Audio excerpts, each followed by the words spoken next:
Bonjour à tous et à toutes. Je n'ose pas vous le dire, mais c'est la troisième vidéo. J'espère que ça, on me dit jamais 203.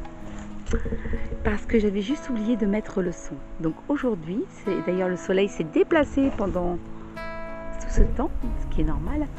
Donc cette petite vidéo, pour vous partager mon amour pour les fleurs de Bach. Donc les fleurs de Bach sont les essences de fleurs mises au point par le docteur Bach. Elles sont au nombre de 38 et elles permettent d'harmoniser nos états émotionnels. Donc 38 essences, je pense que Monsieur Bach a vraiment balayé tout le panel émotionnel dont nous sommes capables. Pour vous parler du docteur Bach, c'était un médecin bien connu à Londres.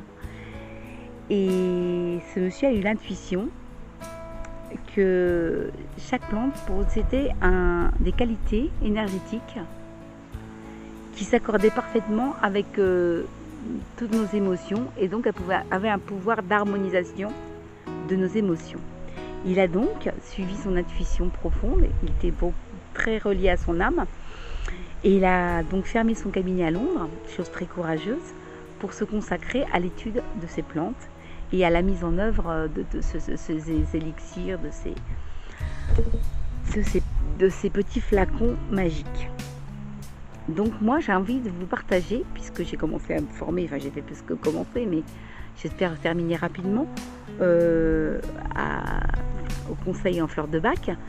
Et je me suis dit que j'allais tirer dans tout mon joli jeu de cartes fleurs de Bach une carte au hasard et vous partager une essence particulière. Et voici celle que j'ai tirée. Donc il s'agit de Walnut, la fleur de noyer. Et bizarrement, cette fleur est exactement la fleur qui représentait un peu l'état d'être du docteur Bach. C'est une fleur qui correspond à des gens hypersensibles, avec une idée du bien commun très profonde, avec vraiment une vision positive de la vie et avec une envie de faire progresser les choses. Elle s'adresse donc à des gens qui ont une vision large de la vie et qui ont des projets, on va dire, ambitieux pour les autres. Mais parfois, lorsqu'on est dans cet état d'esprit, nous avons une difficulté à mettre en œuvre l'appel de notre âme profond, parce que cela demande des changements importants qui pourraient bousculer un peu les désirs d'autrui. Et donc la difficulté est de comment faire en sorte que nos propres aspirations et inspirations deviennent plus importantes que les désirs d'autrui, que les règles sociétales, les a priori, et comment, sans avoir peur de trop chambouler, pouvoir aller au bout de ce qu'on sent, ce qui est bon pour nous. Donc, Dr Bach, vraiment, lui, il avait cette facilité, cette faculté d'aller au bout de ce qu'il ressentait, en faisant pas fi des autres, pas du tout, puisque tout ce qu'il voulait, c'était améliorer la vie des autres, mais en faisant fi de toutes les règles et les bien-pensances et les a priori. Donc, quand est-ce que Walnut pourrait nous être utile à nous? En fait, on peut s'appuyer sur cette plante lorsqu'on a vraiment un changement qui a envie de s'imposer. Donc, on peut s'en servir dans tout ce qui est changement familial, professionnel, séparation, divorce, changement professionnel, passage à la retraite. Mais aussi, Walnut peut nous être d'une grande aide quand on a envie d'arrêter pour tout ce qui est addiction. Par exemple, cesser de fumer, cesser de boire, dans tous nos changements alimentaires.